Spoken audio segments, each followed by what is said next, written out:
안녕하십니까. 이화여자대학교의 장남원이라고 합니다. 오늘은 여러분과 안양박물관에 지금 열리고 있는 안양사에 대한 전시 연계로 청자에 대해서, 고려 청자에 대해서 한번 함께 생각해 보려고 합니다. 청자를 통해서 고려시대 중국과 어떻게 교류했는지, 또 중국의 영향을 받은 것, 그리고 우리 고려 청자가 중국에 나아간 것, 이런 이야기들을, 상호적인 이야기를 한번 해볼까 생각합니다.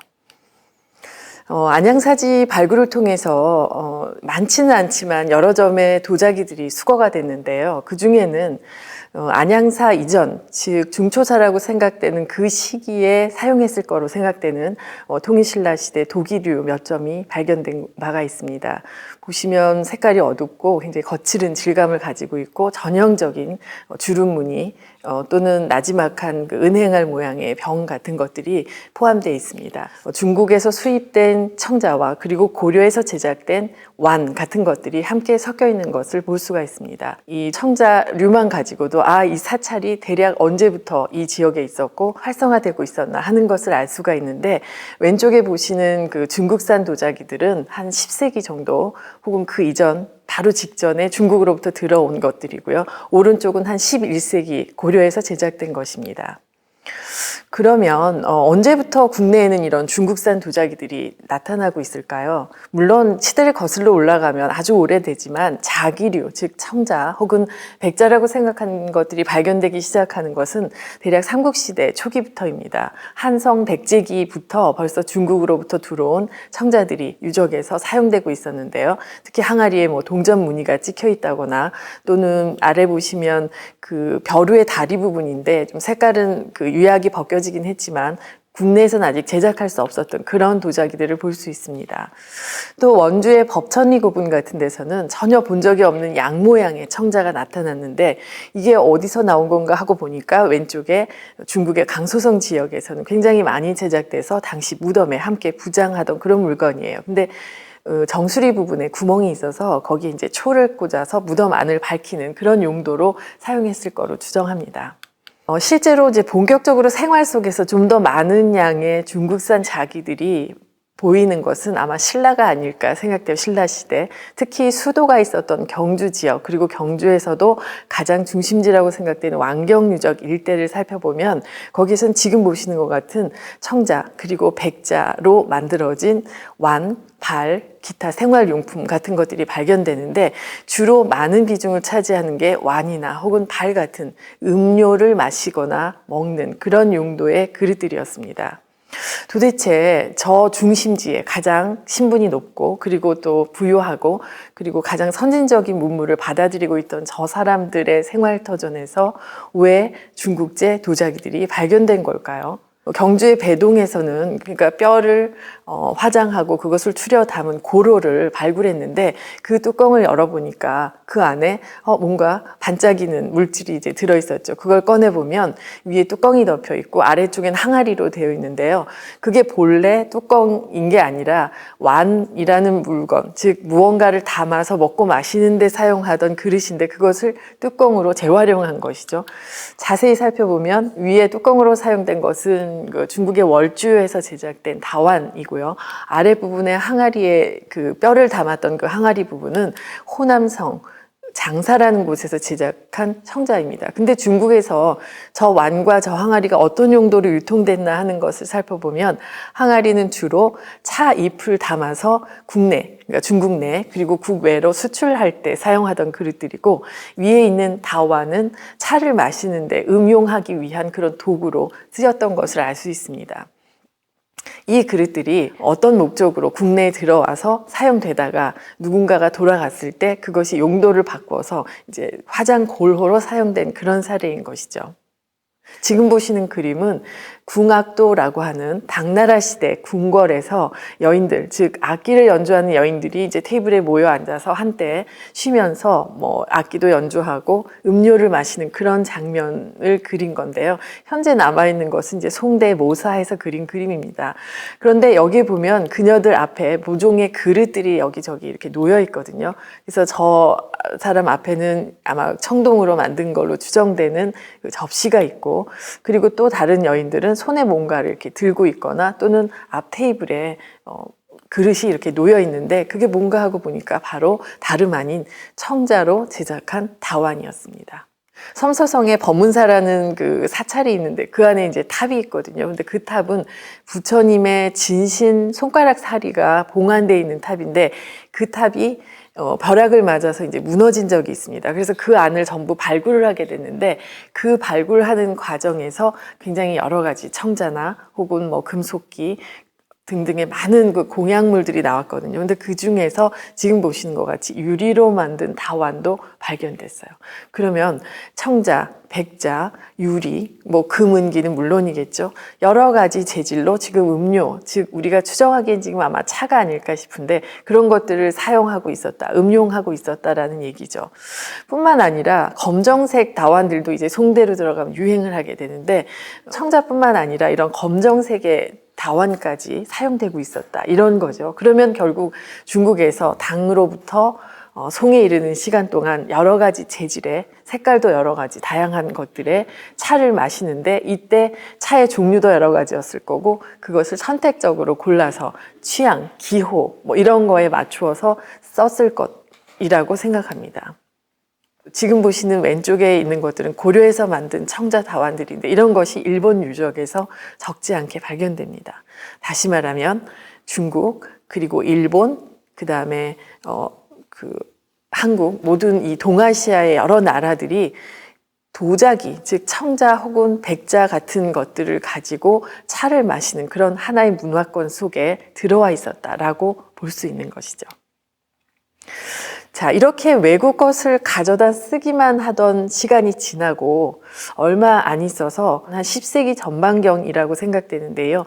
그때쯤 됐을 때 국내에서는 직접 도자기를 만들기 시작합니다. 지금 지도에서 보시면 개경과 그리고 그 주변 지역 그리고 서해안을 따라서 남해안에 이르는 그 서부 지역 인근에 가장 많은 그 가마터들이 만들어져요. 지금으로 말하면 공장에 해당되겠죠.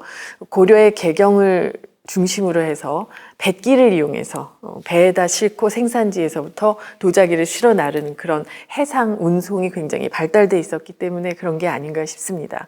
그래서 경기도 시흥, 용인, 여주 이런 일대가 전부 가장 고려에서도 이른 시기부터 도자기들을 이제 만들게 되는 거죠.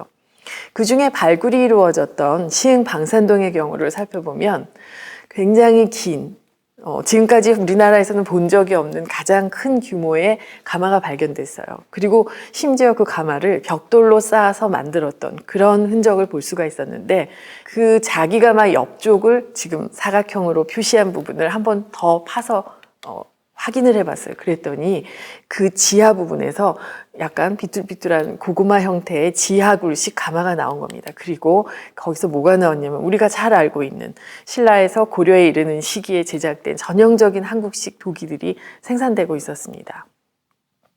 해안에 인접해 있는 지역이고 교통이 매우 좋은 그런 지역인데 그 지역에 원래부터 도기를 만들던 공단이 형성돼 있고 그리고 어느 날인가 자기를 굽는 새로운 설비가 들어온 게 아닌가 싶은 거죠.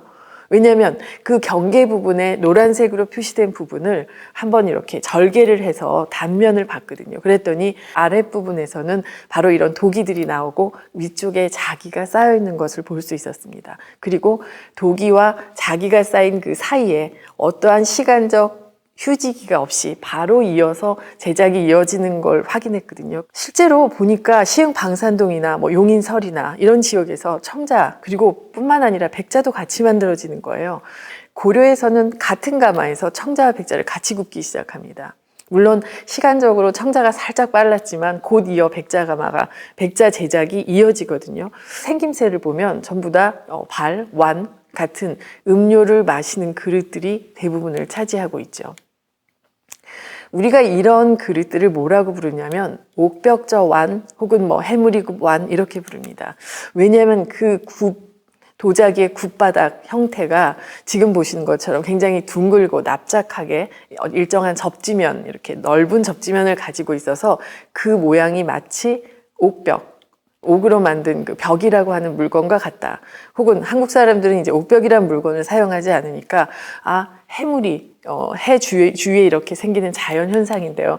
해물이 같이 보인다라고 해서 이런 이름들을 이제 붙이게 된 거죠. 사실은 비슷한 종류의 도자기를 일컫는 말입니다. 실제로 절강성에 제가 가서 수습한 물건들인데 왼쪽에 보시면 그런 굽의 형태를 가진 도자기들을 굉장히 흔하게 볼 수 있습니다. 오른쪽 같은 경우는 그 개인이 소장하고 있는 건데 실제 보시면 현지에서 발견된 것과 굽의 형태가 매우 비슷하고 그 굽이 바로 옥벽이라고 하는 물건을 닮아서 이제 그렇게 부르게 됐다는 거죠. 용인 서리, 또 여주 중암리, 전부 그 초기에 영업을 했다, 운영을 했다라고 생각되는 그 가마에서는 이런 것들을 하나같이 만들거든요. 그래서 어떻게 보면 그 초기 고려 초에 청자나 백자를 만들게 되는 그 목적 중에 이 그릇을 얻어내기 위한 게 아닌가? 왜냐하면 이 그릇들을 발굴한 가마를 통계를 내보면 수습품 중에 한 45%에서 50%가 다 이 그릇인 거예요. 그러면 처음에 자기를 만들던 목적은 어쩌면 이런 것인지도 모른다는 생각을 하게 되는 거죠. 우리가 앞에서 안양사지에서 발견됐던 중국산 청자완과 그리고 고려의 해무리급 완을 보셨는데 그 경우도 다른 게 아니라 바로 이런 종류의 완들이었거든요. 그러면 사찰 그리고 앞에 경주에서 봤던 왕궁 이런 특수한 유적지 그런 생활터전에서는 분명 이런 그릇을 사용하는 문화가 유행하고 있었구나 하는 것을 우리가 미루어 짐작할 수 있습니다. 자, 그런데 안양사지랑 비슷한 시기에 같이 존재했었다고 생각되는 경기도 일원의 사찰 중에 북한산 지역의 삼천사지라고 있습니다. 거기에도 보면 거기에는 이제 그 왕의 스승이 주석을 하고 있었기 때문에 사세가 굉장히 컸던 사찰이라 도자기 양이 굉장히 많은데요. 그 중에서도 이제 이른 시기 도자기들을 보면 안양사지와 매우 흡사하게 이런 완류가 상당수를 차지하고 있고요.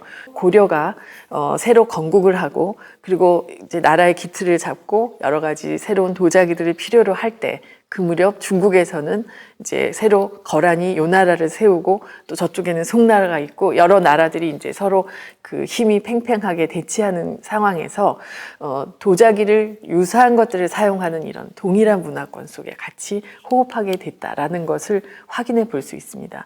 이 아래쪽에 그 중국 남방 지역은 우리가 일찌감치부터 이제 청자가 들어온 곳이고요.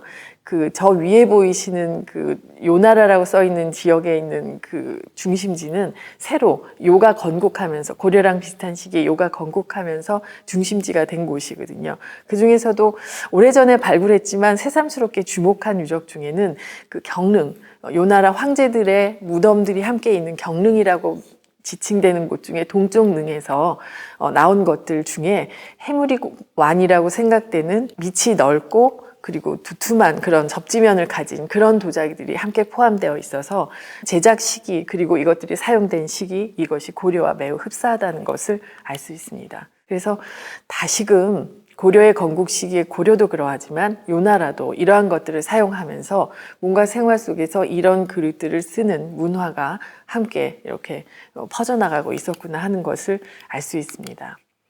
이때 우리가 이제 추정할 수 있는 게 아마 차문화가 아닐까 생각되고 고려 기록들을 통해서 보면 차에 관한 이야기가 아주 자주 등장합니다. 왕실의 하사품으로 사용됐다든가 또는 여러분도 잘 아시는 다례 혹은 차례라고도 발음하죠. 근데 차례를 지낼 때 여러 가지 차를 드리고 나고 또 다른 차를 올리고 몇 번 돌리고 하는 굉장히 복잡한 그 의례들이 있었고요. 그걸 행행하기 위해서 또 다방이라는 기구가 있었고 다방에 수속된 행로군사, 그러니까 차 마시는 그 물을 끓이기 위한 화로를 들고 가는 군인, 그 다음에 차를 이고 가는 군인, 그러니까 외부로 이제 왕이 행차를 하거나 할 때는 그런 사람들이 활동을 했던 것 같습니다. 차는 약으로 인식되기도 해서 의학과 관계된 부서에서 다루어졌던 것을 알 수가 있고요. 또 차를 재배하기 위한 다원도 존재했고, 또 당나라 때 발간되었던 유구의 다경이라고 하는 책이 고려에 들어오면서 이제 커다란 그 차를 음용하고 의례에 활용하는 이런 문화권 속에 고려가 함께 들어가고 있는 걸 볼 수가 있습니다. 12세기 초에 북송 황제의 사절단이 고려에 들어오게 돼요. 그 중에 서긍이라는 사람이 기록한 고려도경이라는 책이 남아 있습니다. 그 안에도 보면 차와 관련된 것으로 추정되는 기물들의 명칭, 예컨대 타우, 탕호, 완, 구 이런 이름들이 등장하고 이게 어느 장소에 어느 위치에 또 언제 이렇게 사용된다 하는 것을 설명한 그런 내용들이 남아 있어서 확실하게 우리가 미루어 짐작해 볼 수가 있을 것 같습니다. 네, 지금 보시는 것은 북송대에 바로 그 휘종이 그렸다고 하는 문회도라는 그림이에요. 물론 황제가 직접 그렸는지는 확실치 않습니다. 문회라는 건 이제 문인들이 회합을 갖는 장면이에요. 디테일한 부분을 보면 큰 연회 탁자가 놓여 있고 그 둘레에 이제 사람들이 앉아 있습니다. 그리고 그 위에는 여러 가지 도자기라든가 금속기로 추정되는 그릇 위에 음식이 차려져 있는 것을 볼 수가 있는데 그 테이블 아래쪽으로 음료를 준비하는 탁자 부분이 따로 있거든요. 거기 보면 바로 우리가 지금 알고 있는 주전자라든가 매병이라든가 화로, 그러니까 약간 그 따뜻하게 데피는 그런 밑에 청동의 화로라든가 이런 것들이 같이 남아 있어서 고려에서도 이렇게 생긴 그릇들을 대략 비슷한 용도에 썼을 거다라는 것을 추정해 볼 수 있습니다. 지금 보시는 것도 하남성 지역의 무덤에 남아있는 벽화인데요. 그 안에 이제 묘주의 생활 장면들이 남아있거든요. 근데 주인 남성과 여성이 마주 앉아 있고 그 가운데 보면 탁자 위에 뭔가 주자들이 놓여 있는데 그 주자 아래쪽에 하나를 더 받쳤어요. 그 얘기는 주전자 안에 들어있는 물, 이런 것들의 그 온도를 보온하기 위한 거죠. 근데 이런 게 고려에서도 청자로 지금 아래쪽처럼 만들어지지만 중국에서는 저 위에 있는 은재로도 주전자가 남아있어요. 물론 고려의 은재 주전자도 있습니다. 또 하나는 지금 이렇게 위가 벌어진 나팔같이 생긴 그릇인데요. 이걸 이제 타우라고도 하고 타호라고도 합니다. 최근에 차를 하시는 그 선생님들께 여쭤보니까 혹시 그 안에 차를 집어넣어서 흔들어서 거품을 내고 그렇게 하기 위한 그릇이 아닐까라고 추정하시기도 해요. 이러한 예들은 그 중국의 요나라 사람들의 무덤에서 적지 않이 이제 볼 수가 있는데 또 하나 그 흥미로운 건 이 가운데 그림에 보시면 뭔가 앞쪽에 흰색 백자로 이렇게 사발이 있고 거기 이렇게 봉이 막대가 하나 꽂혀 있죠. 이게 뭔가 하고 보니까 지금 고려에도 지금 아래 청자로 남아 있는데 안쪽은 유약을 안 입혔어요. 그래서 거칠거칠한 질감이라서 차 이파리를 그 말린 거 그리고 덮어서 그 다음에 구워가지고 습기를 없앤 다음에 그 안에 넣고 막대로 이렇게 저어서 갈게 되죠. 그러면 고운 분말이 생기고 그거를 이제 말차라고 해서 가루차를 마시기 위해서 가루차를 만들기 위한 그런 도구입니다. 이런 것들이 적지 않게 남아 있어요. 무덤에서도 보면 영종의 지릉에서 이런 다양한 그릇들이 청자들이 점점 많이 발견되는데 주로 여기에 나오는 물건들을 자세히 관찰해 보면 주전자, 타호, 완, 잔 이런 뭔가 음료들과 관계된 그런 구성으로 되어 있다는 거죠. 그래서 충분히 차의 발달은 결국은 새로운 자기의 생산 그리고 그거에 대한 수요를 자극하지 않았을까 이렇게 생각해 볼 수 있습니다. 그게 이제 죽은 사람의 무덤 안에 감추려져서 이런 부장품이라는 스타일로 들어가게 된 것이고 결국 이걸 통해서 우리는 역으로 다시 고려가 어떠한 도자기 문화를 가지고 있었나 하는 것을 유추해 볼 수가 있게 된 것이죠.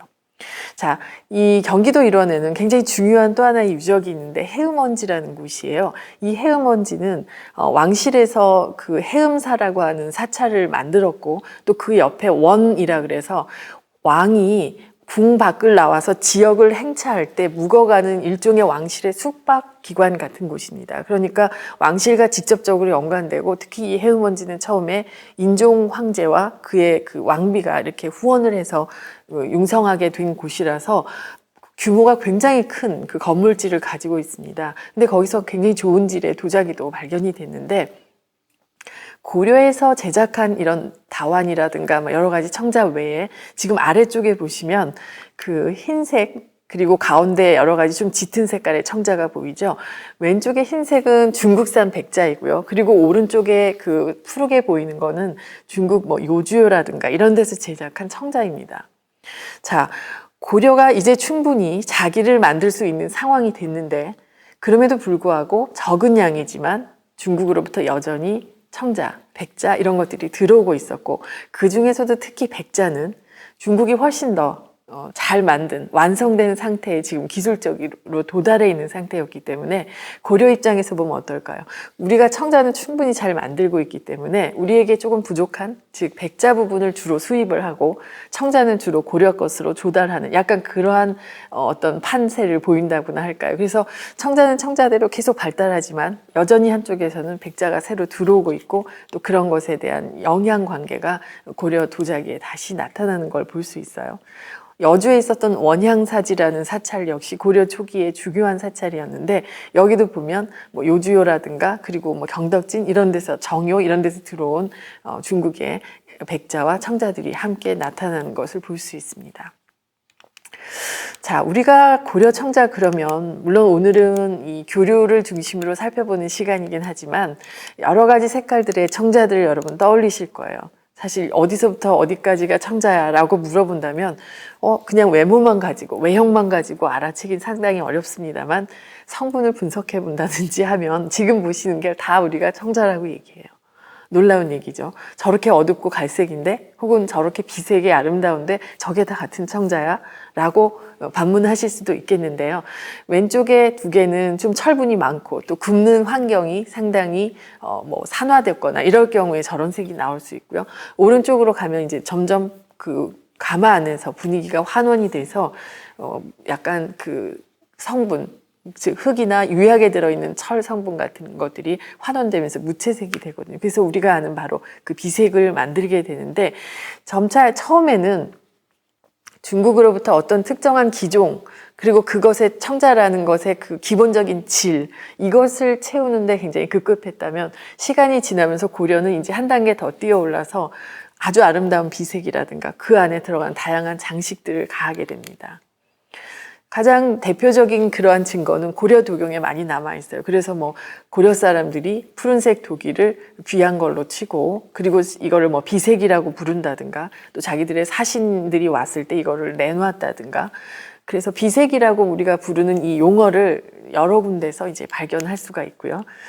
그 다음에 또 청도라 그래서 푸른색 도기라는 도자를 쓰지만 역시 청자를 지칭하는 것으로 보이는 이러한 사례들이 등장을 하고 있고 또 고려 사람들이 푸른 것을 일컬어서 비색이라 한다라 그래서 이 비색이라는 말이 외국 사람들이 말한 게 아니라 물론 중국에서도 비색이라는 용어가 있긴 합니다만 고려에서는 저 비취할 때 비자를 써서 비색이라는 말을 썼구나 하는 것을 미루어 짐작할 수 있습니다.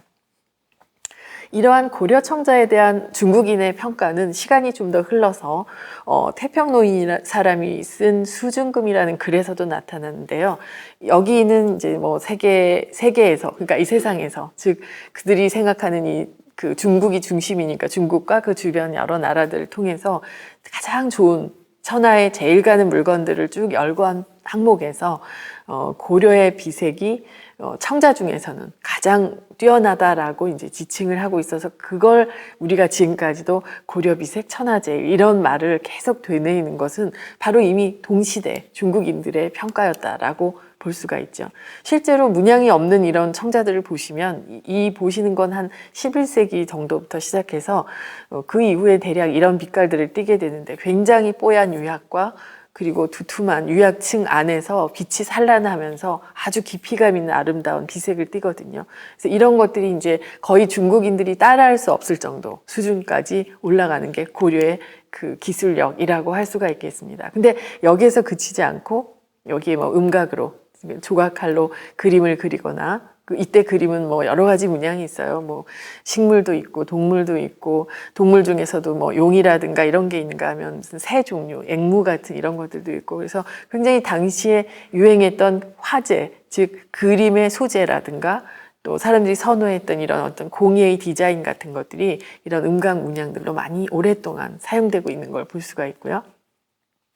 또 하나 양각이라 그래서 문양을 도드라지게 하는 장식도 아주 잘했어요. 당연하겠죠. 음각을 잘했으니까 음각으로 기본 문양을 그리고 주변을 깎아내거나 혹은 틀에 찍어서 이제 문양이 도드라지게 하는 거예요. 그래서 뭐 그 죽순의 형태를 방불케 한다거나 또 실제 꽃 넝쿨 뭐 이파리 같은 게 이렇게 튀어나와 보이게 한다거나 하는 장식들을 했던 걸 볼 수가 있는데 이런 부분에서도 보면 당시 왼쪽에 보시는 이 백자들이 중국에서 만들어진, 특히 하북성 정효라는 곳에서 만들어졌다고 추정되는 그 연꽃 이파리 무늬가 도드라지게 있는 그런 그릇들인데요. 그거와 매우 유사한 것들이 고려의 청자들에 나타나고 있어서 정확하게 언제 어디서부터 누구를 통해서 이런 디자인이 이렇게 들어왔다라는 어떤 증거는 없습니다. 하지만 인적인 교류 혹은 물건이 전파되는 과정에서 상품으로 혹은 선물로 이렇게 교환되거나 증여되거나 하는 과정에서 새로운 디자인을 고려가 빠른 속도로 흡수하면서 동시대에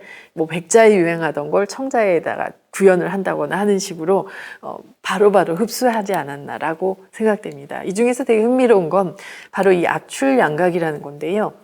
말 그대로 세게 눌러서 눌렀다 찍어 이렇게 떼내면 그 부드러운 그 기면에 이렇게 문양이 찍혀 나오는 거예요. 그러니까 우리가 마치 뭐 약과나 뭐 다식, 그죠? 뭐 절편 이런 거 만들 때 떡에 왜 문양을 찍어내는 거랑 비슷한 이치라고 생각되는데, 이렇게 틀을 사용해서 하게 되면 저런 작업은 중국의 요주요가 굉장히 많이 했는데요. 저렇게 하면 크기나 문양이 일정한 도자기를 많이 똑같이 만들어낼 수가 있거든요. 그래서 고려가 이제 그런 것들도 받아들여서 현실화했고, 특히 기와처럼 같은 장식이 같은 건물에 쭉 들어가야 되는 이런 경우에 저런 기법들을 많이 사용했던 것으로 보입니다.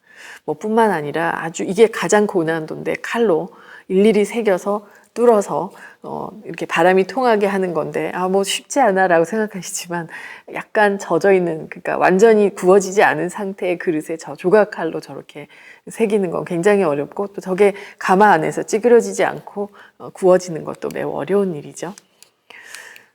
그런데 이런 과정에서 보면 이 도자기들이 고려에서 새롭게 등장하는 뭐 조형적인 어떤 그 목표나 어떤 조형적인 요소가 고려만의 아주 도드라진 것도 있지만, 대체로 상당 부분이 당시 중국과 매우 유사한 그 권역 안에 들어와 있다는 거죠. 왼쪽은 아까 보셨던 그 문회도라고 하는 그림의 디테일인데, 이분들이 앉아있는 이 의자 부분을 보시면 등나무를 이렇게 엮어서 구부려 가지고 만든 등가구 의자거든요. 야외용.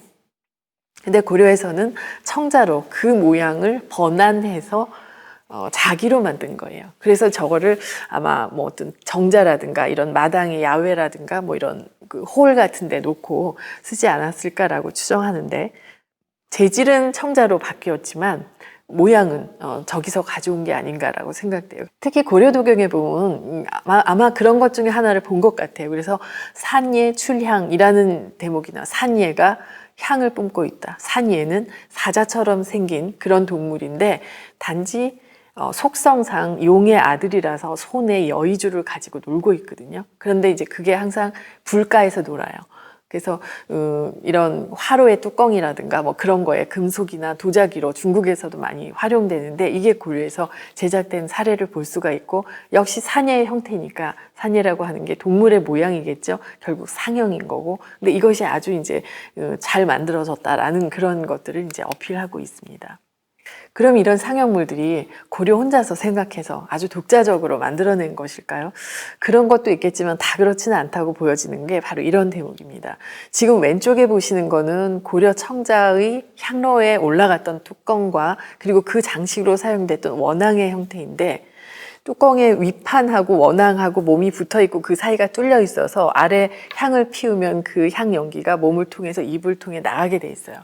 근데 그와 너무 구조랑 디테일이 너무 같은 것들이 중국 하남성 장공항요, 또 항주에 있는 남송관요 같은 가마터를 발굴했는데 나오는 겁니다. 근데 고려의 기록이나 중국의 기록에 우리가 이런 향로를 고려에 만들으라고 뭐 알려줬다라든가, 고려 입장에서도 우리가 중국에 그걸 보고 따라 만들었다, 이런 기록은 하나도 없거든요. 아주 자연스럽게 사람과 물자가 오가는 동안 이러한 조형들이 들어오고 나가고 하면서 굉장히 유사한 도자기를 만들게 된 것이 아닌가 생각됩니다.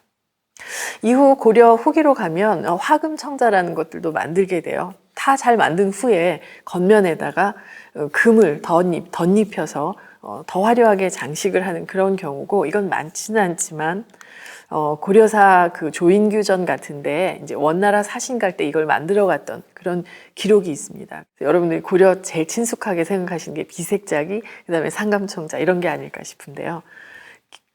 지면을 파내고 그 파인 부분에 다른 색깔의 흙을 집어넣어서 메꾼 다음에 긁어내서 유약 입혀 굽는, 그래서 청자의 본 바탕색과 그렇지 않은 흰색, 검정색 다른 흙들이 서로 조화를 이루면서 문양이 굉장히 선명하게 보이게 하는 그런 기술이에요. 그냥 만들어서 깎기만 하거나 찢기만 하거나 새기는 것보다 어때요? 한 단계 좀 더 공정이 복잡해지겠죠. 그러니까 좀 어려운 작업이고 시간도 많이 걸리고 지금으로 말하면 상품으로 치자면 부가가치가 높은 그런 상품일 거라고 생각됩니다. 자, 지금까지 우리가 고려의 도자기가 중국으로부터 처음 시작될 때 어떤 영향들을 받고 또 조형적으로 어떤 것들이 나타났나를 살펴봤는데 마지막으로 중국에서 그럼 어떤 고려 청자들이 발견됐나 한번 살펴볼게요.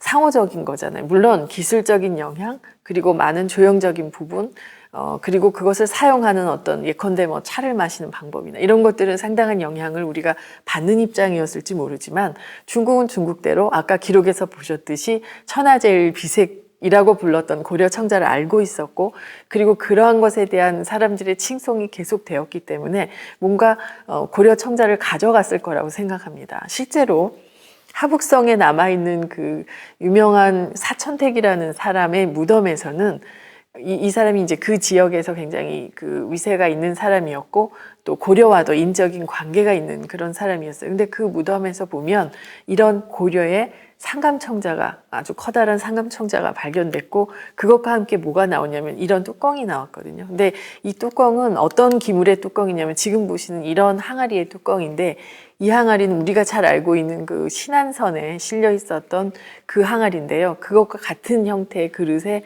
뚜껑이라는 거죠. 그러니까 신안선의 연대가 14세기라고 한다면 지금 이 상감청자가 이 사천택 13세기 말에 죽은 사람의 무덤에서 나오긴 했지만 대략 중국 청자랑 거의 연대가 어느 정도 몇십 년 차이로 거의 비슷한 시기에 이렇게 중국에서 유통되고 있었다 하는 것을 알 수가 있어요. 그러니까 어떤 계층에서는 이런 중국산 그 도자기 외에도 고려의 청자를 유독 아마 골라서 무덤에 이렇게 매장을 하거나 하는 풍습들이 있지 않았을까 싶고, 이러한 사례는 북쪽뿐만 아니라 지금 남방의 뭐 강소성, 절강성, 강서성 뭐 이런 지역의 무덤에서 많은 양은 아니지만 한두 점씩 발견되고 있어서 고려의 청자가 끊임없이 중국으로 나가고 있었던 걸 알 수가 있습니다.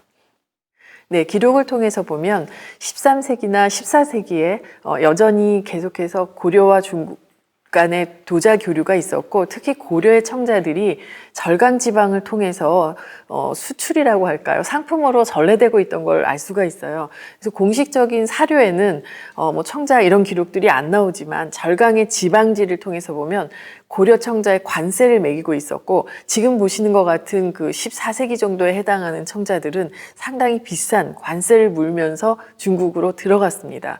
그 이야기는 우리가 지금 봤을 때는 비색 청자보다 예쁘지가 않은데 조금 쇠퇴기의 청자가 아닌가요? 라고 말씀하실 수 있겠지만 중국 사람들 입장에서 보면 여전히 이런 고려 청자는 어느 정도 매력적인 그런 하나의 상품이 아니었던가 싶습니다. 자, 오늘 그 안양사지 전시를 기념해서 여러분과 잠깐 이야기 나누어 본 청자를 통해서 본 고려시대 중국과의 교류에 대한 말씀을 마치도록 하겠습니다. 굉장히 긴 고려의 시간이지만, 그리고 양이 아주 많지는 않았지만 끊임없이 처음에는 기술적인, 그리고 어떤 조형적인, 그리고 나중에는 완제품으로서 주고 받고 하면서 고려와 중국은 끊임없는 도자기의 기술과 물건의 교류, 그리고 그 사이에 사람들이 교류하면서 함께 비슷한 용도의 목적을 가지고 청자를 사용하는 그런 문화권 속에 살고 있었던 게 아닌가 생각해 볼 수 있겠습니다. 감사합니다.